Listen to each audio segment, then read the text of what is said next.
બોલો સ્વામિનારાયણ ભગવાનની. હરે કૃષ્ણ મહારાજની. શ્રી ઘનશ્યામ મહારાજની જય. ઈષ્ટદેવ ભગવાન શ્રી સ્વામિનારાયણ, પૂજ્યપાદ ગુરુ મહારાજ, વિદેશની ધરતી ઉપર સત્સંગ વિચરણ કરી રહેલા પૂજ્ય મહંત સ્વામી, પૂજ્ય નારાયણ પ્રસાદ દાસજી સ્વામી, પૂજ્ય ભક્તિ વલ્લભદાસજી સ્વામી, પૂજનીય સંતો, સર્વે વહાલા ભક્તજનો, બધા ભક્તોને જય સ્વામિનારાયણ. ગુરુદેવ શાસ્ત્રીજી મહારાજ ઋષિકેશમાં ગંગા સંગમે સ્નાન, ભરત મંદિર વગેરે એ તીર્થોના દર્શન કરી અક્ષય તૃતીયાને દિવસે એટલે વૈશાખ સુધી ત્રીજના દિવસે ઋષિકેશથી નીકળી અને દેવપ્રયાગ પધાર્યા.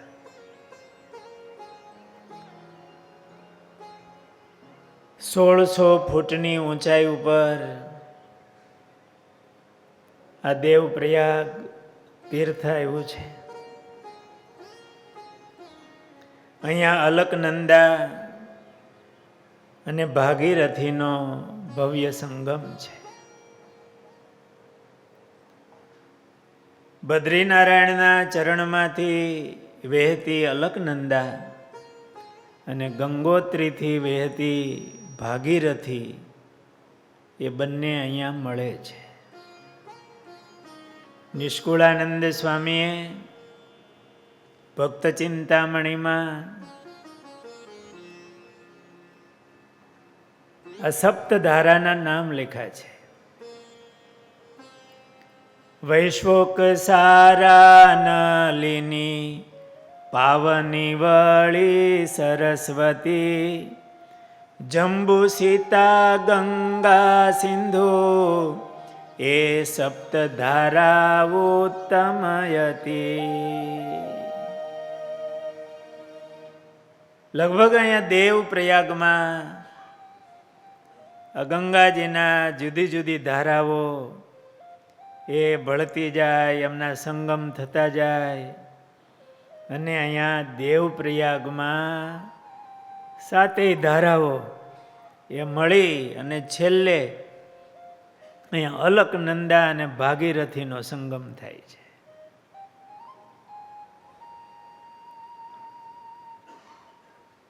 સ્કંદ પુરાણમાં આ સ્થાનનો મહિમા ખૂબ કીધો છે. ગુરુજી વશિષ્ઠના કહેવાથી ભગવાન રામચંદ્રજીએ બ્રહ્મ હત્યા ટાળવા માટે ગુરુદેવ શાસ્ત્રીજી મહારાજે એમની ડાયરીમાં એવું લખ્યું, લોકોના અનુગ્રહ ખાતર ભગવાનને ક્યાં બ્રહ્મ હત્યા છે. રાવણ બ્રાહ્મણ હતો ને, પણ ભગવાન આ પૃથ્વી ઉપર પધારે ત્યારે લોકોના અનુગ્રહ ખાતર અને ગુરુ વશિષ્ઠજીના કહેવાથી 1000 વર્ષ સુધી અહીંયા તપશ્ચર્યા કરેલી. અહીંયા રામચંદ્રજીનું મંદિર છે.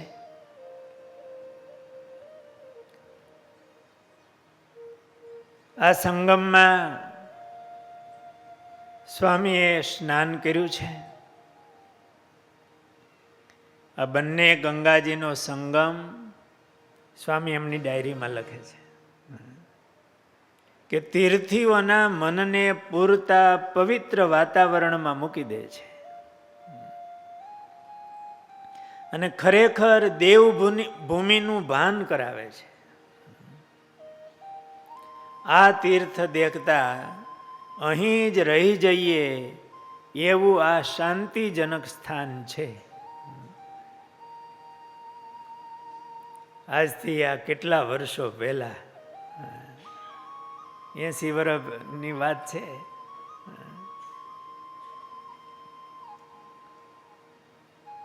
અહીંયા સંતો આ દર્શન કરાવે છે આપણને. જો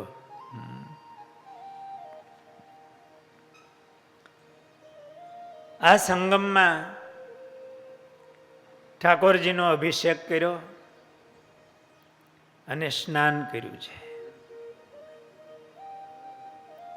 ભગવાન સ્વામિનારાયણ વર્ણી વેશે અહીં પધાર્યા છે. આ દેવપ્રયાગમાં સ્નાન કરી ભગવાન રામચંદ્રજીના મંદિરમાં રઘુનાથજીના દર્શન સ્વામીએ કર્યા છે. અહીંયા પંડ્યા ભગતરાયનો ભેટો થયો. એ સાત્વિક બ્રાહ્મણ હતા. સ્વામી લખે છે શાસ્ત્રોના જાણકાર હતા. યાત્રાળુઓને પ્રેમથી સાચવતા. એમણે સંતોના દર્શન કર્યા. એટલે સ્વામીના દર્શન, સ્વામી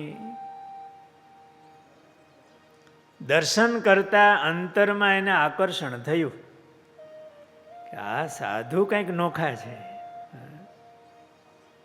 એ સાત્વિક હતા, ભણેલા હતા, બ્રાહ્મણ. એટલે સ્વામીના દર્શન કરી થોડી વાતચીત થઈ હોય, એને બહુ ભાવ થયો અને ભાવથી પોતાની ઘરે લઈ ગયા કે અહીંયા રોકાવ. સ્વામીએ કીધું અમારી બધી મર્યાદા હોય.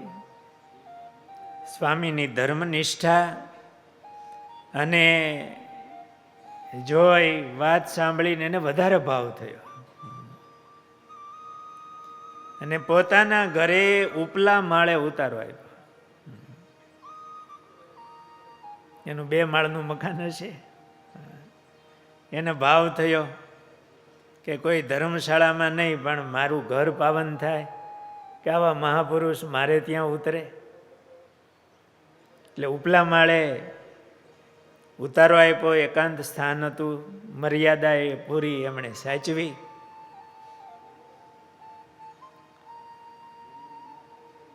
બપોરના અહીંયા થાળ કરી અને બસ દ્વારા કીર્તિનગર આવ્યા. અહીંયા કીર્તિનગર સુધી વાહન આવતા. પણ સ્વામીએ આગળ લખ્યું છે કે વાહન જાતું હોય ત્યારે રસ્તા એવા હતા, ડર બહુ લાગે. આગળ એક મોટર કાર પડી હતી, માણસોને નુકસાન થયેલું. થોડી વાર ખોટી થવું પડ્યું હતું. હજી પ્રારંભના રસ્તા થોડા બીના હોય પણ જોખમી રસ્તા હતા. અહીંયા કીર્તિનગરથી આગળ વાહન જતા નથી. હવે અહીંથી પગપાળા યાત્રાનો પ્રારંભ થયો છે. સ્વામી પગપાળા યાત્રા કરતા શ્રીનગર પધાર્યા છે, જેને શ્રીપુર પણ કહે છે. આ સ્થળ ઋષિકેશ અને બદ્રીનારાયણની બરોબર વચ્ચે આવે છે. પુરાણ પ્રસિદ્ધ આ તીર્થ છે. અલકનંદા ત્યાં ધનુષ્યાકારે વહે છે, એટલે એને ધનુષ ક્ષેત્ર પણ કહે છે. આ અલકનંદાના કિનારે ભગવાન નૃસિંહજી અને કમલેશ્વર મહાદેવના પ્રાચીન મંદિરો છે. ભગવાન વિષ્ણુએ મહાદેવજીની કમળોથી પૂજા કરી, એટલે આ મહાદેવજી એ કમલેશ્વર મહાદેવથી પ્રસિદ્ધ થયા છે.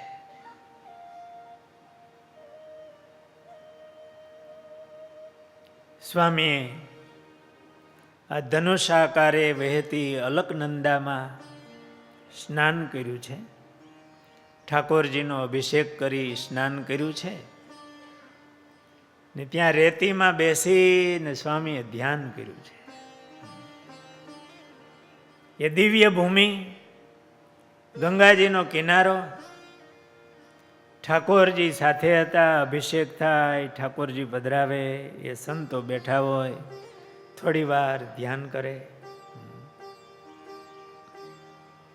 અતિ મહિમા ભાવથી મહારાજને સ્વામી સંભાળતા હતા.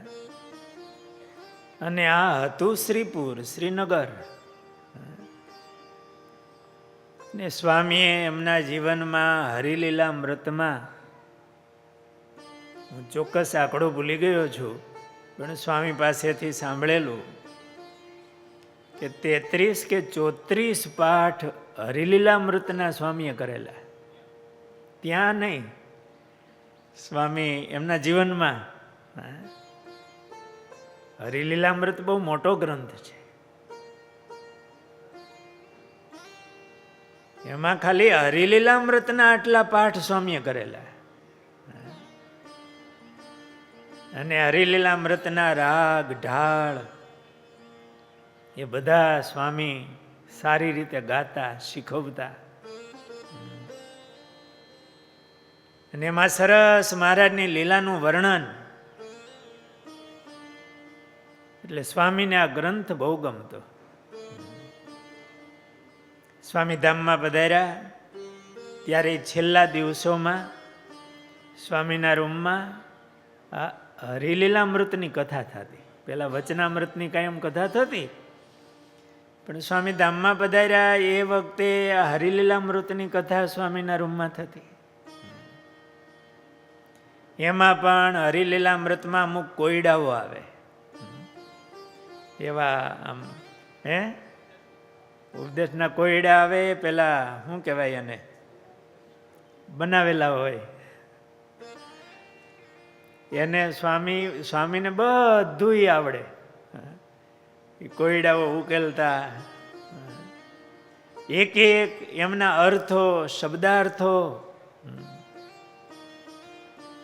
હરિલીલામૃત સ્વામી ગાતા, અને આટલા પાઠ થયા હોય. એટલે અહીંયા શ્રીપુરમાં એ અલકનંદા ને કિનારે સ્વામી રેતીમાં બેસી અને ધ્યાન કર્યું એવું લખ્યું છે. તો શું ધ્યાન કર્યું છે? એ શ્રીપુરનો પ્રસંગ તો સ્વામીએ યાદ કર્યો જ હોય, હરિલીલામૃતનો.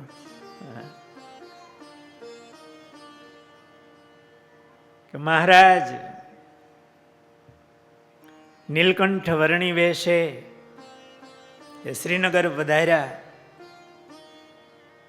સંધ્યાનો સમય થઈ ગયો હતો. સ્વામીએ ધ્યાન કર્યું છે. એ લીલા મહારાજની કેમ ભૂલ્યા હોય?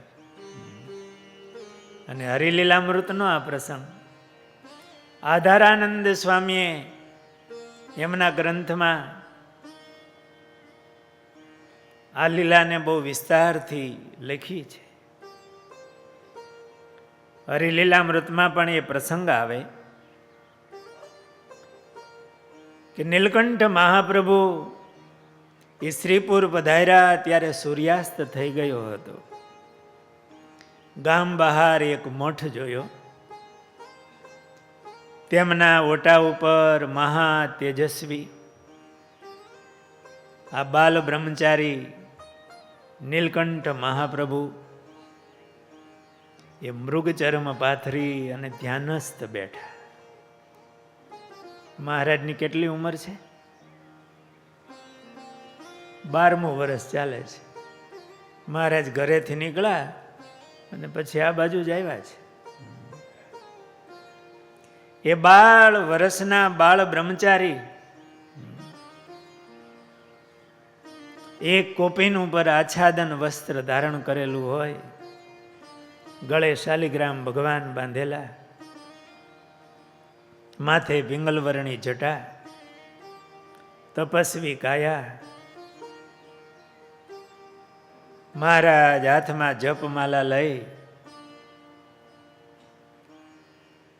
અને ગામના પાદરમાં એ મઠના આગળના ભાગમાં ઓટા ઉપર મહારાજ બેઠા હશે.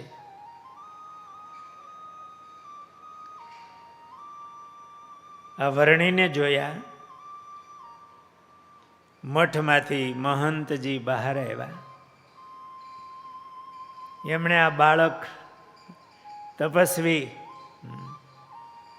એકદમ તેજસ્વી બ્રહ્મચારીને જોયા. એમને શાંતિ થઈ. નજીક આવીને કહ્યું, બ્રહ્મચારી મહારાજ, નમઃ શિવાય. મહારાજે પણ હાથ જોડી નમઃ શિવાય કહ્યું છે.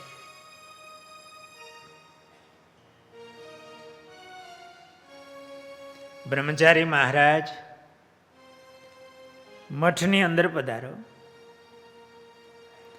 અહીંયા બહાર જંગલી જાનવરોનો ઘણો ભય છે.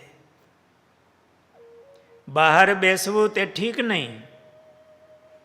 મહારાજ શાંત જ રહ્યા. નમઃ શિવાય સિવાય બીજું કાંઈ બોલ્યા જ નથી. મહંતજીએ ઘણો આગ્રહ કર્યો. મનમાં થયું કે આ બ્રહ્મચારી મૌન વ્રતધારી હશે.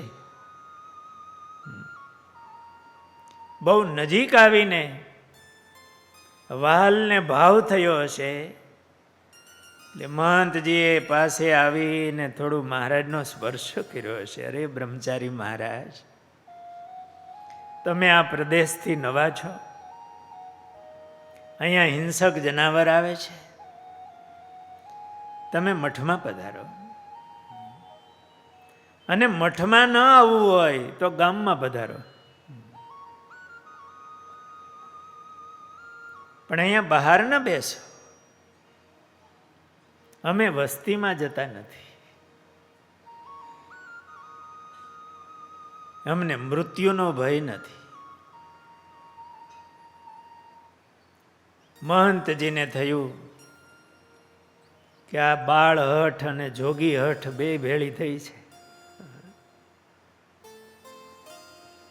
દયા તો ખૂબ આવે છે, ભાવ થાય છે, પણ માયના નહીં.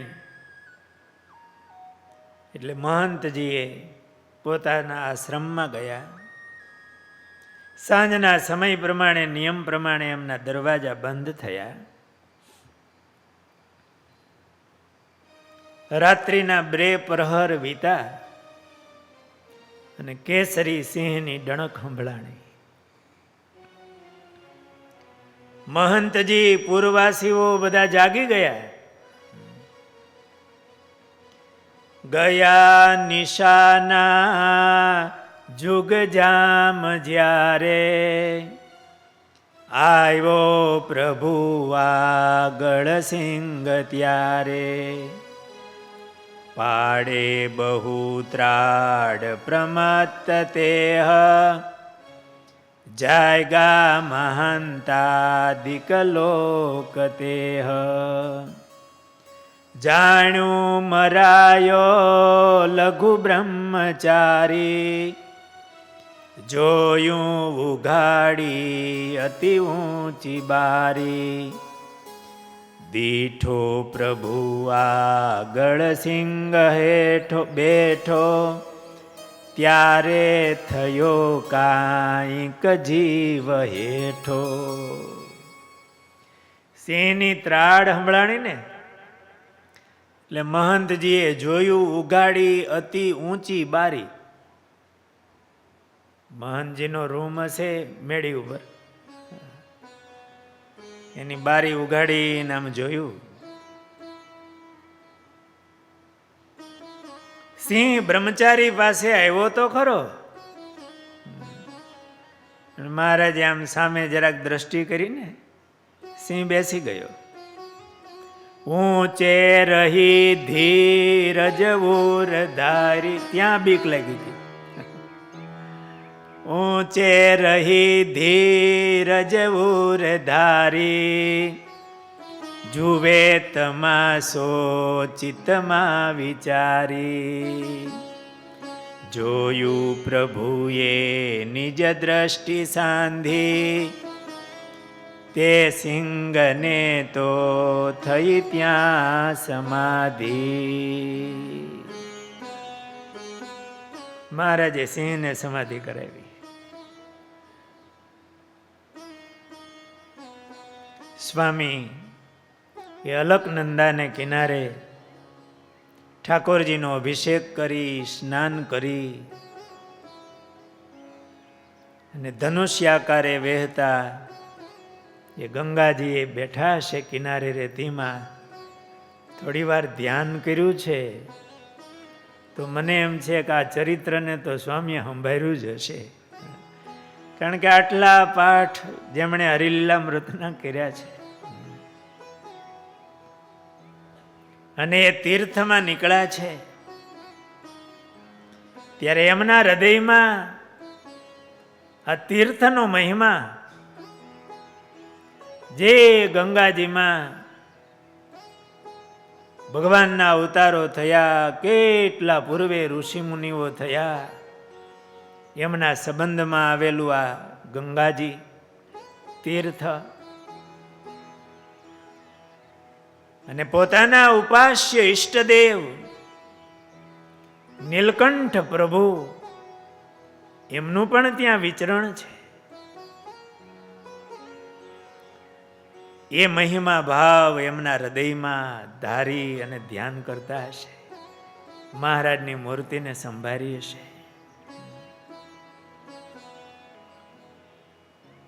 સ્વામી ત્યાંથી આગળ ચાલ્યા છે.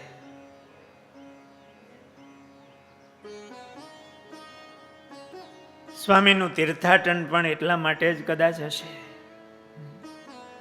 જે ભગવાનના અવતારો થયા, એવા મહાપુરુષો થયા, એ તીર્થમાં પધાર્યા છે.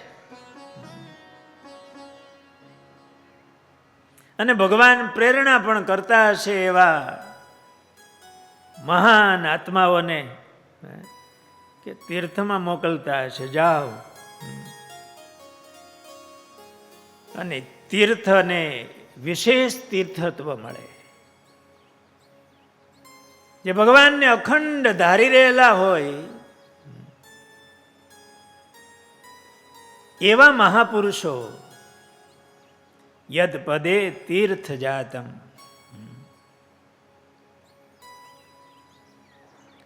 ને સ્વામી એવા મહિમાથી પોતે તો દાસ ભાવે વર્તનારા સંત છે. ભગવાનનો અપાર મહિમા એમના હૃદયમાં છે.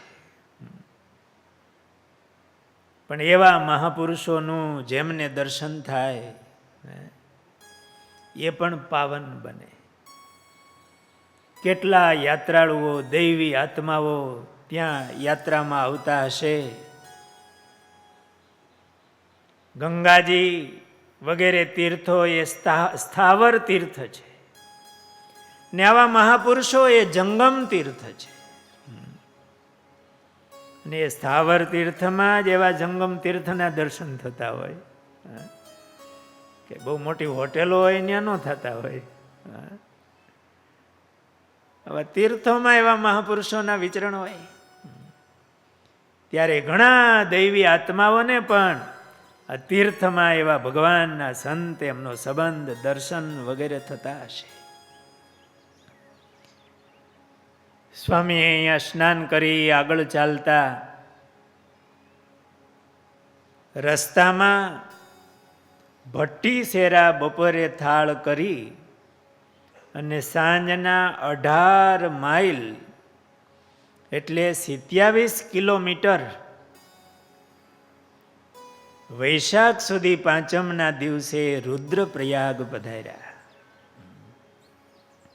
27 કિલોમીટર એ ચડવાનું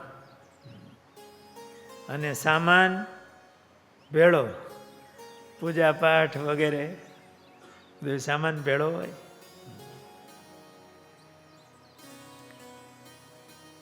ત્યાં પહોંચ્યા, સાંજ પડી ગઈ હતી. 27 કિલોમીટરે તો સાંજ પડી જાય ને. કાલી કમલી વાળાની ધર્મશાળામાં ઉતારો કર્યો. સંધ્યા આરતી, સ્તુતિ, નિયમ ચેષ્ટા વગેરે કરી ભગવાનને સંભાળીને આરામ કર્યો. આ રુદ્રપ્રયાગ એમનો બહુ મોટો મહિમા છે.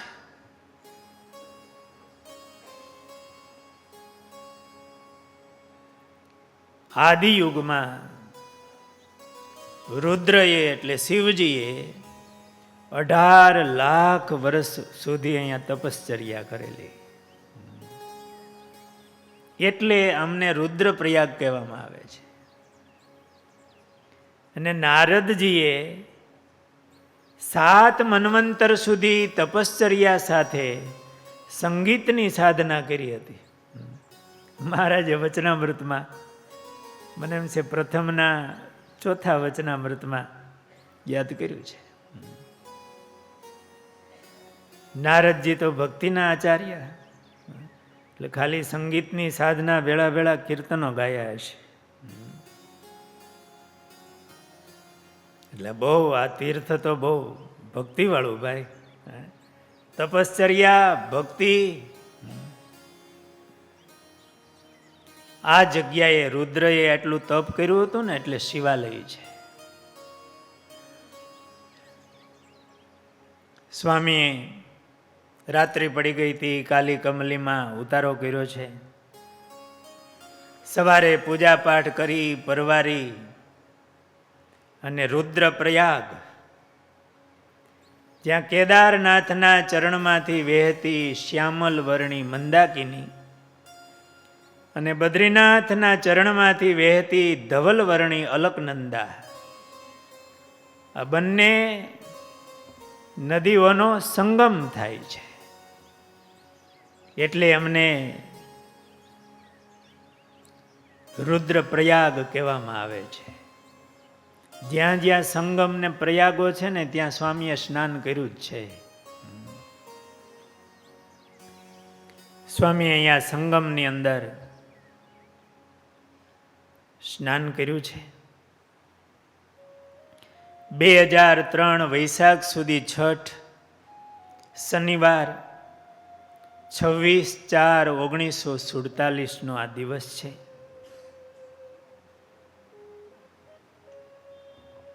મહાદેવજીનું, રુદ્ર ભગવાનનું મંદિર, ત્યાંથી 140 પગથિયા ઉતરી અને એ પ્રયાગ એટલે સ્નાન થાય છે નદીમાં. હમણાં દર્શન કરાવ્યા હતા. ઉપર મંદિર છે અને નીચે આ સંગમ છે.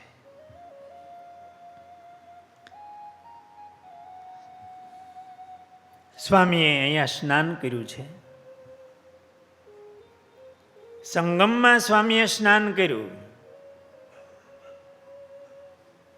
પણ ઈચ્છા થઈ સામે કિનારે પણ સ્નાન કરવું. બંને નદીમાં સ્નાન થઈ જાય એવા ભાવથી. ધરવ જ નથી.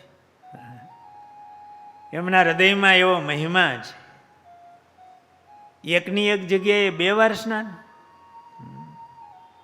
સ્વામી એમની ડાયરીમાં લખે છે કે રુદ્રપ્રયાગમાં દોરડાના લાકડીના કકડા બાંધેલ પુલ પરથી સામે કિનારે સ્નાન કરવા ગયા હતા. આ ફોટા તો હમણાંના હશે. એટલે આ સંગમમાં સ્નાન કર્યું.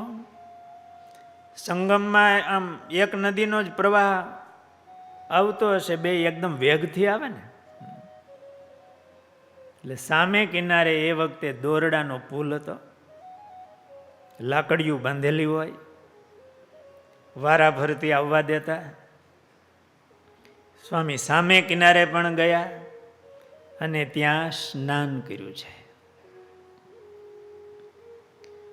સ્વામી લખે છે આ દેવપ્રયાગને પણ અહીંયા પાછું યાદ કર્યું કે દેવપ્રયાગ તથા રુદ્રપ્રયાગના સંગમનો દેખાવ અને ઘોષ એ જોવા જેવા છે અને શાંતિને આપનાર છે. બંને નદીના સંગમમાં સ્નાન કરવા જતાં 140 પગથિયા ઉતરવા પડે છે. સ્નાન કરવામાં નદીનો વેગ ઘણો છે, જેથી મોટી સાંકળો લબડાવેલી છે, જેને પકડીને સ્નાન થાય છે.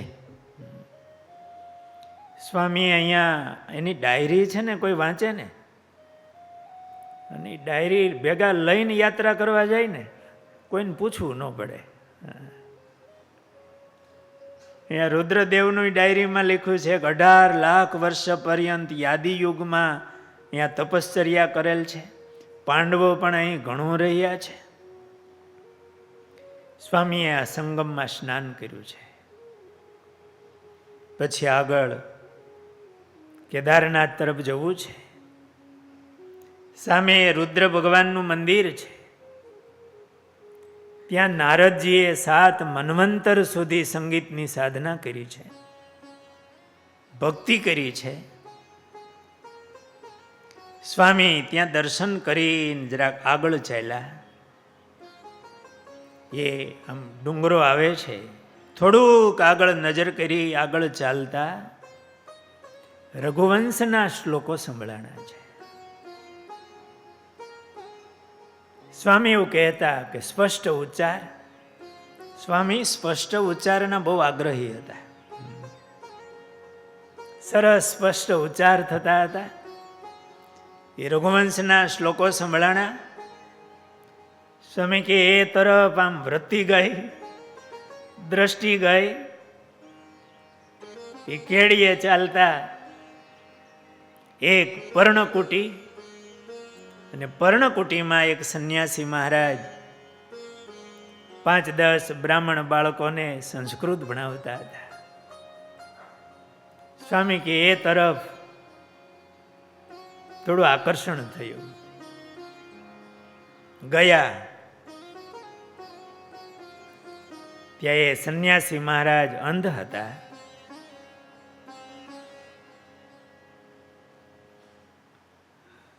બહુ પવિત્ર હતા.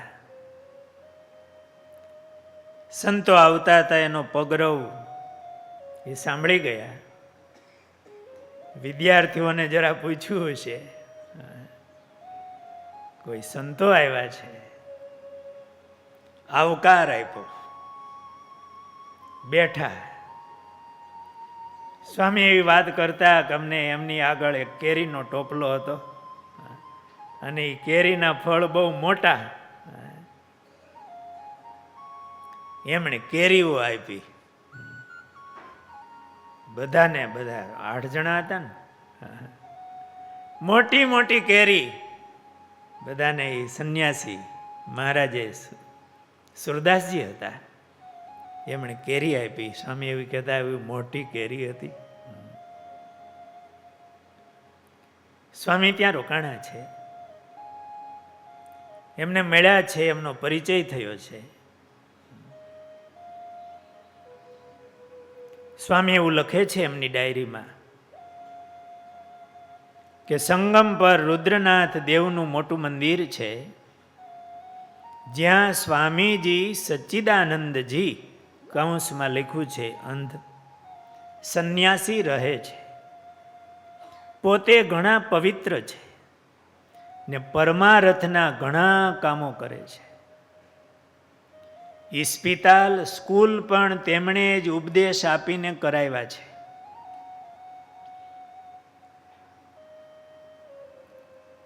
સ્વામી સંન્યાસી મહારાજ એમને મળ્યા, એમની સાથે વાતોચીતો થઈ હોય. સ્વામીના હૃદયમાં એક વિચારો ચાલતા હતા. સ્વામી કે 2 વર્ષથી મનમાં વિચારો હાલતા હતા કે આપણું કલ્યાણ થાય ને હજારોનું કલ્યાણ થાય, એવું કંઈક કરવું. એમાં અહીંયા આવ્યા, આ દ્રશ્ય જોયું. પોતાના હૃદયમાં જે સંકલ્પો ચાલતા હતા એમને પુષ્ટિ મળી. એ પવિત્ર સ્થાન. આ સંન્યાસી મહારાજ બાળકોને સંસ્કૃત ભણાવતા હતા, પાઠશાળા ચાલતી હતી. એમણે ઉપદેશ આપીને એમના સેવકો પાસે હોસ્પિટલ, સ્કૂલ વગેરે બંધાવ્યા હતા. સ્વામીને અહીંયા હૃદયમાં એ પવિત્ર સ્થાનમાં ગંગા કિનારે મહારાજની આજ્ઞાનું પણ સ્મરણ થયું કે આ બહુ સરસ કાર્ય છે. શ્રીજી મહારાજનો રાજીપો છે. અને શિક્ષાપત્રીમાં મહારાજે આજ્ઞા પણ કરેલી છે, પ્રવર્તનીયા સદવિદ્યા ભુવિ યત સુકૃતમ મહત. કે પૃથ્વી ઉપર સદવિદ્યાનું પ્રવર્તન કરવું એ મોટું પુણ્ય છે. મોટું પુણ્ય શું? મહારાજનો મોટો રાજીપો છે. મહારાજનો મોટો રાજીપો.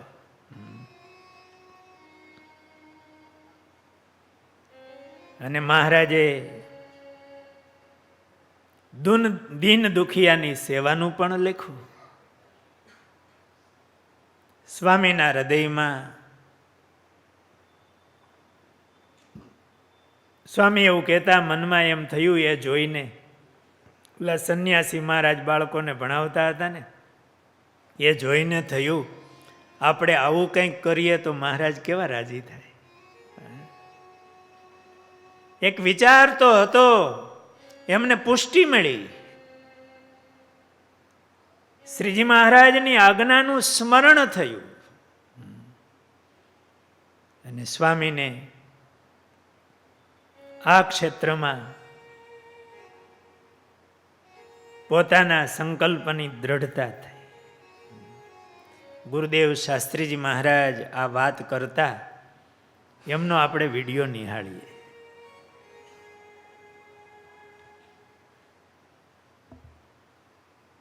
રસ્તે ચાલ્યા, પગપાળા જતા હતા. જતા જતા રસ્તામાં રુદ્રપ્રયાગ આવે છે. ત્યાં 2 દિવસ રોકાયા. પછી આગળ કેદારને રસ્તે જતા હતા.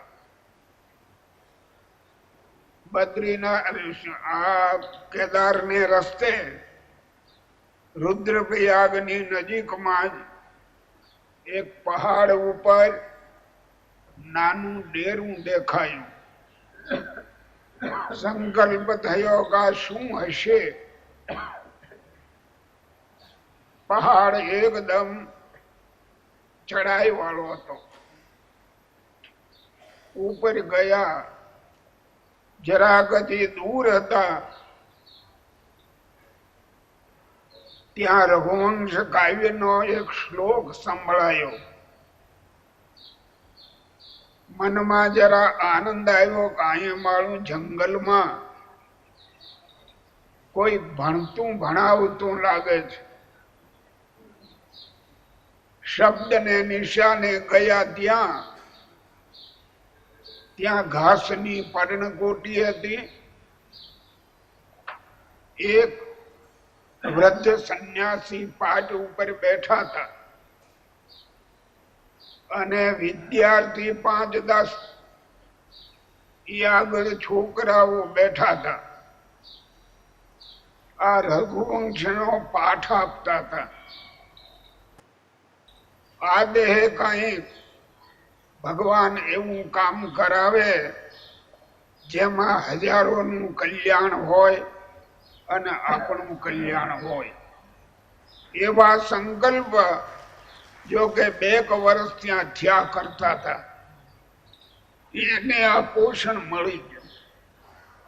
ત્યાં ને ત્યાં તર્ક થયો. જિંદગી જો આમ જાતી હોય તો કેવી પવિત્ર કહેવાય. સંકલ્પ જરા વેગમાં ઉપડી ગયો. અહીં જ રહેવું, ગંગા કિનારે સવાર સાંજ નવાય, ગંગાજીનું પાણી પીવાય અને ભજન કરવું. અને સ્વામિનારાયણ નો આશ્રમ હોય, નામ સ્વામિનારાયણ, આ ઈ ખૂબ વેગમાં ચડી ગયો હતો.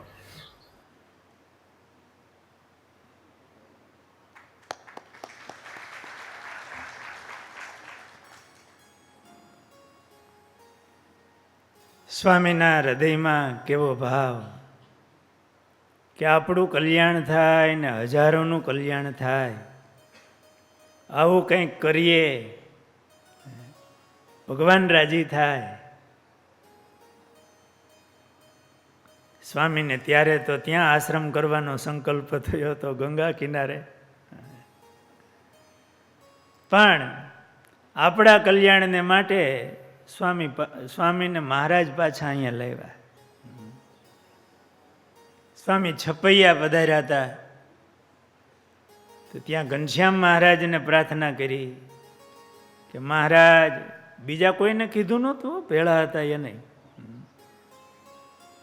ભગવાનને એ વાતો કરે બે.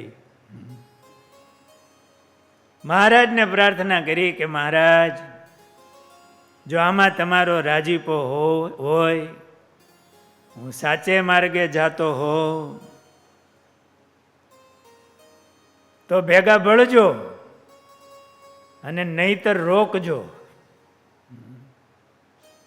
એવી પ્રાર્થના મહારાજને કરી. એ મહાપુરુષના હૃદયમાં કેવળ એક ભગવાનને રાજી કરવાનું તાન વિચાર કે આ માનવ દેહ મળ્યો છે, આવા મોટા ભગવાન પુરુષોત્તમ નારાયણ આ પૃથ્વી ઉપર આવ્યા,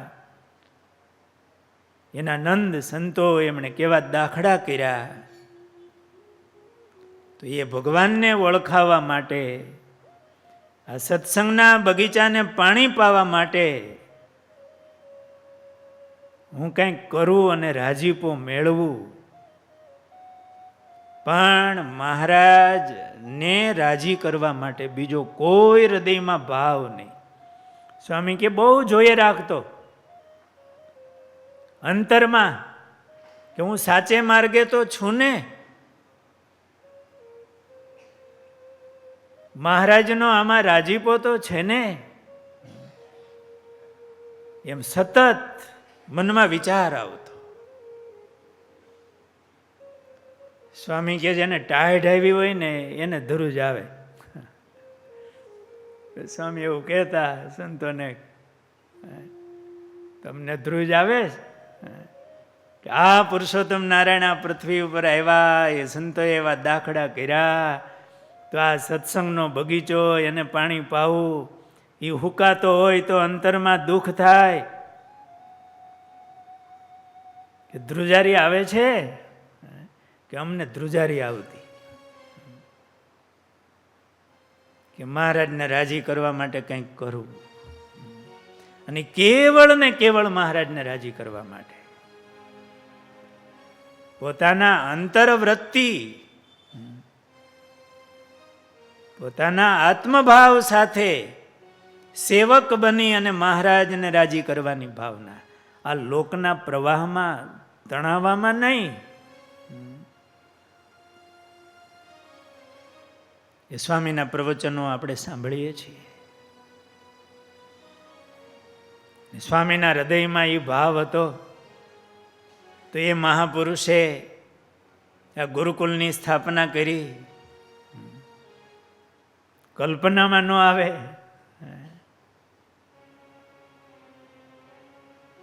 કેવું નૈમિષારણ્ય ક્ષેત્ર, કેટલા જીવો ભગવાન ભજે, એમને મહારાજનો સંબંધ થાય. એ 75 વર્ષ પહેલા જે જરૂર હતી ને એનાથી વધારે આજે જરૂર છે.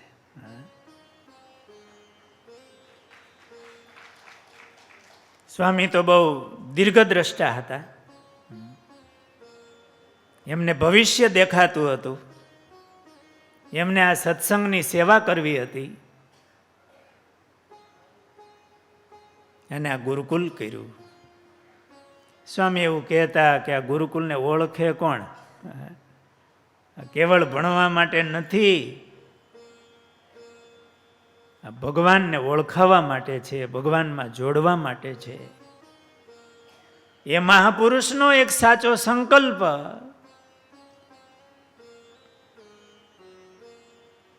તો આજે એવું વટવૃક્ષ થયું અને એવા મીઠા ફળ આવ્યા. એ બીજ એવું હતું ને. આજે કેટલા જીવો ભગવાન ભજે છે. હજારો વિદ્યાર્થીઓ સવારે 5 વાગે ઉઠી સ્નાનાદિક વિધિ કરી એ ધોળી ધોતી પીળી ચાદર ઓઢી ભગવાનની પૂજા કરતા હોય, કીર્તનો બોલતા હોય. સાંજે આરતી સ્તુતિ ધૂન કીર્તન નિયમ ચેષ્ટા બોલાતા હોય. દરરોજ હજાર બાળકો બેસી અને આવું ભજન કરતા હોય, એવું સ્થાન અત્યારે ગોતવા જાય આ પૃથ્વીના પડ ઉપર ન મળે. અને કેટલા જીવોને ભગવાનનો સંબંધ થાય છે. ને આ સાધુની જ સભા જો ભણવા આવ્યા હોય ત્યારે સાધુના દર્શન ન કર્યા હોય કે આ સ્વામિનારાયણના સાધુને જોયા ન હોય. હવે તો બધાએ જોયા હોય, વિડીયો આવી ગયા ને.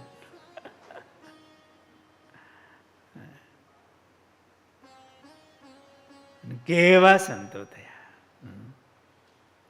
અને આજે એ સંતો દ્વારા કેટલું મોટું પ્રવર્તન થઈ રહેલું છે. અને મહારાજના એવા પવિત્ર સંતો સ્વામીએ કર્યા.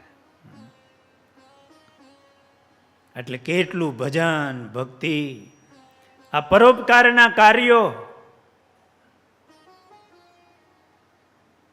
એ આ સંસ્થાના માધ્યમથી થાય છે.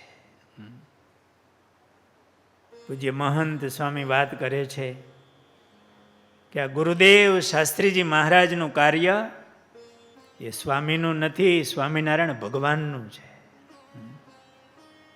એમને ઓળખાવા માટે છે, એમના રાજીપા માટે છે. સ્વામી અત્યારના શબ્દોમાં એવું કહે છે કે આ સ્વામિનારાયણ ભગવાનનું મિશન છે. એમાં સેવા કરવાનો અવસર મળ્યો છે. ગુરુદેવ શાસ્ત્રીજી મહારાજને આ રુદ્રપ્રયાગમાં અને આ બહુ તપસ્થલી, રુદ્રએ 18 લાખ વર્ષ અહીંયા તપ કર્યું અને નારદજીએ 7 મન્વંતર સુધી અહીંયા સંગીતની સાધના કરી. એ ખાલી સંગીત વગાડે એવા નહોતા, ભક્તિના આચાર્ય, બહુ ભક્તિ કરી હતી. અને એ સ્થાનમાં આવા તપસ્વી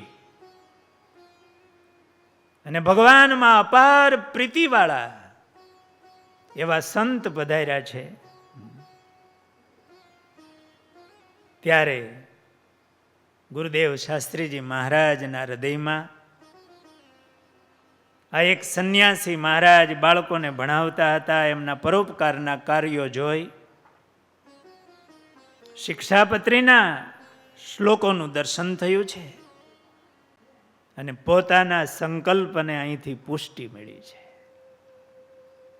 અને એમાં આપણું કલ્યાણ થયું. સ્વામી લખે છે કે આ બંને ગંગામાં સ્નાન કર્યા, 2 રાત્રિ વૈશાખ સુદ છઠ અને સાયતમ રહીને પાસેનો વધારાનો સામાન તેમને ત્યાં છોડી દઈને એ આ સચ્ચિદાનંદજી જે સંન્યાસી મહારાજ હતા એમના આશ્રમમાં એ છોડી દઈને મંદાકિની ગંગાને કિનારે ચાલ્યા.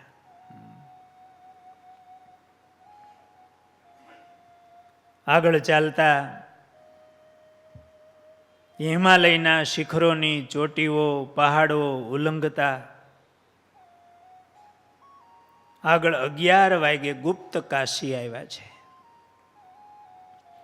અહીં કેદારનાથના પંડાવો તથા વેપારીઓ પણ ઠીક પ્રમાણમાં રહે છે. સ્વામી એવું લખ્યું છે. અહીંયા તાર ટપાલની સગવડ પણ છે અને અહીંથી પ્રથમ હિમાચ્છાદિત શિખરોના છેટેથી દર્શન થાય છે. એ પહાડ પછી પહાડ આવતા હોય અને હવે ઊંચા પહાડો મીંડા આવવા, એટલે એની ટોચ ઉપર આમ બરફ હોય એવા દર્શન થાય છે. પ્રથમ દર્શન થતા હોવાથી યાત્રીઓને યાત્રાની મુશ્કેલી ભૂલાઈ જાય છે ને આનંદની અનોખી લહેરો અનુભવાય છે. અહીં મણિકર્ણિકા નામે કુંડ છે. સ્વામી બહુ સારા લેખક છે હો. સ્વામીને ટાઈમ ન મળ્યો નહીં તરફ એટલી બધી સેવા પ્રવૃત્તિ ભજન ભક્તિ. આ સ્વામીની નોટ વાંચતા એવું લાગે છે હાલતા હાલતા જ નોટ હાંજે હાંજે લખતા હશે, પણ ક્યાંય ચેકચાક નહીં, એક પણ અક્ષરનો, અને એવું ટૂંકમાં વધારાનો શબ્દ નહીં. અને થોડીક વ્યવસ્થાનું એટલા માટે લખે છે કે ભવિષ્યમાં કોઈને આવવું હોય તો એને અનુકૂળતા રહે. અને મૂર્તિઓનું વર્ણન પણ એટલું સરસ સ્વામીએ ટૂંકમાં બધું લખેલું છે.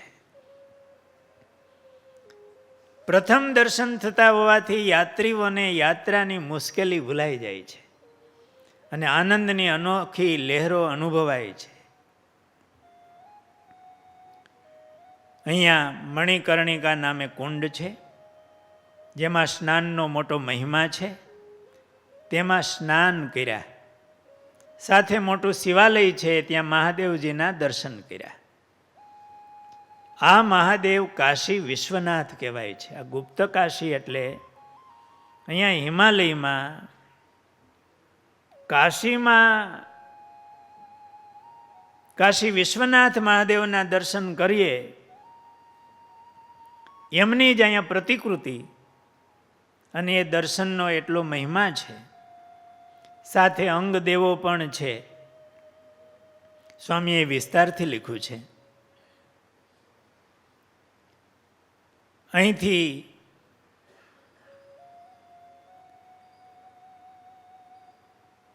સ્વામી ગુપ્ત કાશી આવ્યા છે ને ગુપ્ત કાશીના તિવારી બચુભાઈએ એક મકાનમાં ઉતારો આપ્યો હતો. તેને દક્ષિણા આપી રાજી કર્યા હતા. સ્વામીની સાથે તોરીવાળા જીણાભાઈ હતા, એટલે એટલા માટે જ ભગતને ભેળા લીધા હતા. કોઈને કાંઈ દેવું લેવું, મર્યાદા સચવાય. સ્વામીએ આ બચુભાઈ તિવારી એમને દક્ષિણાઓ આપી રાજી કર્યા. સ્વામી આગળ ચાલ્યા.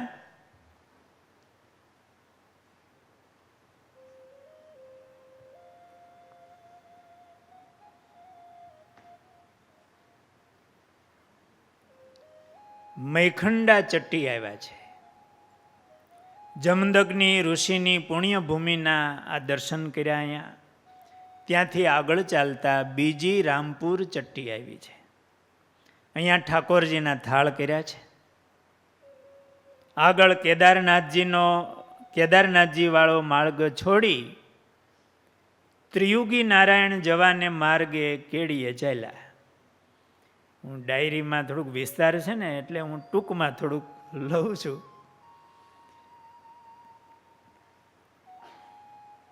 વૈશાખ સુધી નવમી 29/4/1944 મંગળવારે સાંજે ગુપ્ત કાશીથી ત્રિયુગી નારાયણ પહોંચ્યા. આ ગુપ્ત કાશીથી ત્રિયુગી નારાયણ 30 કિલોમીટર થાય છે. એમાં પણ 5-6 કિલોમીટર લગાતાર ચડાણ આવે છે. સ્વામી જ લખે છે, લગાતાર ચડાણ આવે છે.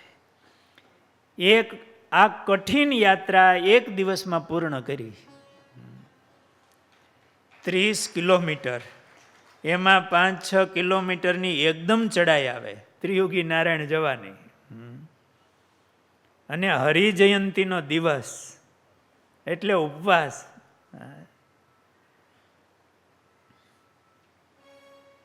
આ સ્થાન વધારે ઊંચાઈ પર હોવાથી તથા આજુબાજુ હિમાચ્છન શિખરો નજીકમાં હોવાથી ઠંડી વધારે પડે છે. ત્રિયુગી નારાયણના દર્શન કર્યા. ત્યાં અખંડ ધૂણો હતો, એમાં સમિધ પધરાવ્યા. હરિજયંતીનું સ્વામી વ્રત કરતા, કોઠારી સ્વામી વ્રત કરતા કે ત્રિયુગી નારાયણ ગયા, હરિજયંતી હતી, એટલે સ્વામીએ મને અને ભગવન જીવનદાસ સ્વામીને બે સંતોને હાથમાં પાણી લેવરાવી શ્રી હરિ પ્રસન્નતાર્થે આજીવન હરિજયંતી વ્રત કરવાની પ્રતિજ્ઞા કરાવી. એક તો 30 કિલોમીટરે આવ્યા છે, થાયકા હોય, હરિજયંતીનો દિવસ, અને ત્યારે અને કોઠારી સ્વામી કાયમ હરિજયંતીનું વ્રત કરતા. કે મને સ્વામીએ ત્યાં નિયમ આપ્યું હતું હરિજયંતીનું વ્રત કરવાનું. આ ગુરુદેવ શાસ્ત્રીજી મહારાજ એ પુરુષોત્તમ નારાયણના અનન્ય ઉપાસક હતા. અને આ મહારાજ હરિજયંતીનું વ્રત એટલે શ્રીજી મહારાજનું વ્રત કહેવાય, મહારાજના પ્રાગટ્ય દિનનું આ વ્રત કહેવાય. સ્વામી પહેલેથી હરિજયંતીનું વ્રત કરતા. એકાદશી તો કરતા હોય, પણ હરિજયંતીનું વ્રત, એમનો ઉપવાસ એ સ્વામી કાયમ કરતા.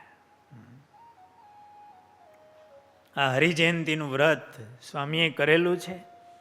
અને આ બે સંતોને ત્યાં હાથમાં પાછું પાણી લેવડાવી વિધિસર, વિધિવત એ હરિજયંતીનું વ્રત કરવાની પ્રતિજ્ઞા કરાવી. ને કોઠારી સ્વામી આ વાત કરતા કે મને અહીંયા સ્વામી આ વ્રત આપ્યું છે, અને સ્વામી હરિજયંતીનું વ્રત કાયમ કરતા. મહારાજમાં હેતવાળા મોટા સંતો બધા હરિજયંતીનું વ્રત કરે. અત્યારે તો બધા સંતો હરિજયંતીનું વ્રત કરતા જ હોય, પણ પહેલાના સમયમાં બધા સંતો હરિજયંતીનું વ્રત કરતા એવું નહોતું. પછી ધીમે ધીમે સ્વામીને આવો મહિમા, એટલે આપણા મંડળમાં પણ હરિજયંતીનું વ્રત કાયમને માટે ચાલુ થયું. અહીંયા સવારે સ્નાન પૂજા કરી, પારણા કરી અને ચાલ્યા. 5-6 કિલોમીટર ઉતર્યા. ચડાણ ચડ્યા હતા ને, પછી ઉતરવું પડે એકદમ. અને વાસુકી ગંગા અને મંદાકિનીનો સંગમ, ત્યાં સ્નાન કર્યું. સવારે તો સ્નાન કર્યું જ હોય. 5-6 કિલોમીટર ઉતર્યા એટલે ઉતરવામાં તો 1-8 કલાક લાગી હોય, અને પાછું સ્નાન કરવાનું. આ કેટલો મહિમા હશે, કેવી શ્રદ્ધા હશે. કેદારનાથ તરફ જતા રસ્તામાં શીરકટ્ટા ગણેશજીનું સ્થાન આવ્યું છે. બપોરે ત્યાં પહોંચ્યા. ત્યાં ગૌરી કુંડ છે, મંદાકિનીનું ઠંડુ પાણી, ગરમ પાણીના પણ કુંડ છે. એટલે મંદાકિનીમાં પણ સ્નાન કર્યું અને પછી ગરમ પાણીના કુંડમાં પણ સ્નાન કર્યું. બપોર થયા 3 વખત સ્નાન થયું. અહીંથી આગળ જતા રામબાણ ચટ્ટી આવ્યા. કેદારનાથ પહોંચી શકાય તેમ ન હતું, સાંજ પડી ગઈ હતી. એટલે રામબાણ ચટ્ટી એ આવ્યા ને અહીંયા રાત રોકાણા. સાયમ નિત્ય વિધિ કર્યો.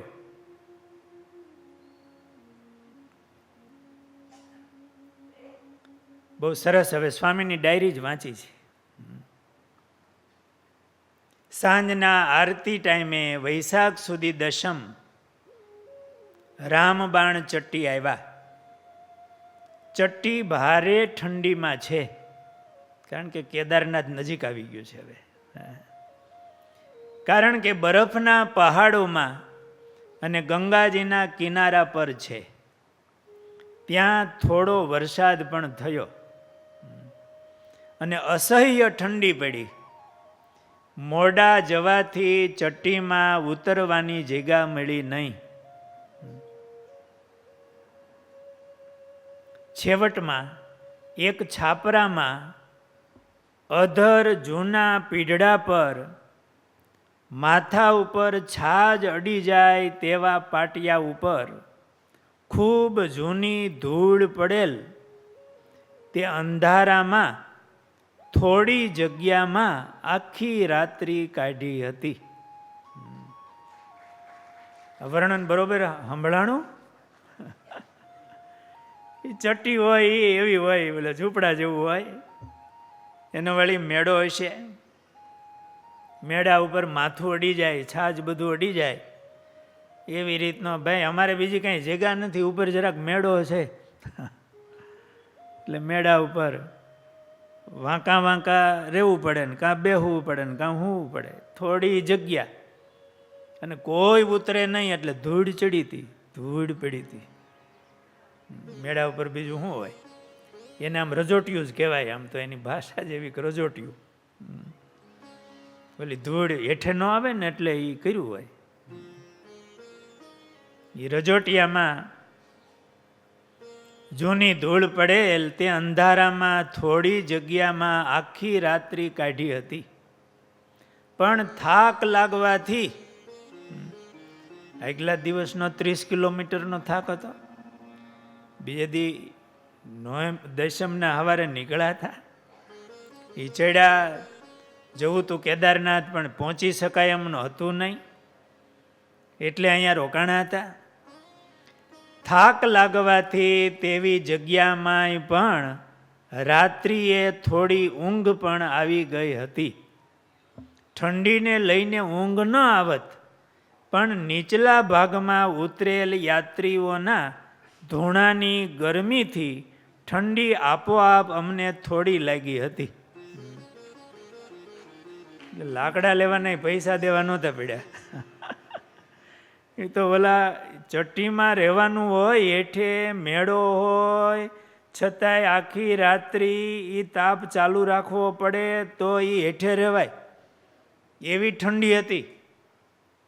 એટલે આનો ગરમાટો થોડોક ઉભરી જતો હતો. એટલે સ્વામી કે થોડોક થાક અને આ ગરમાટો, ઊંઘ આવત તો નહીં, પણ થોડી ઊંઘ આવી ગઈ હતી. સવારના વહેલા ત્યાં લગાતાર ચડાઈ ચડવી શરૂ કરી અને 4 માઇલ 9 કિલોમીટરની ચડાઈ ચડીને સવારમાં 9 વાગે શ્રી કેદારનાથ પહોંચ્યા. હજી પૂજાપાઠ બાકી છે, પણ એ બહુ સુંદર એ દર્શન, સવારના પૂજાપાઠના દર્શન કરવા જેવા છે. એ સ્વામીની જ ભાષામાં આપણે આવતીકાલે એ કથાનું શ્રવણ કરીશું. સહજાનંદ સ્વામી મહારાજની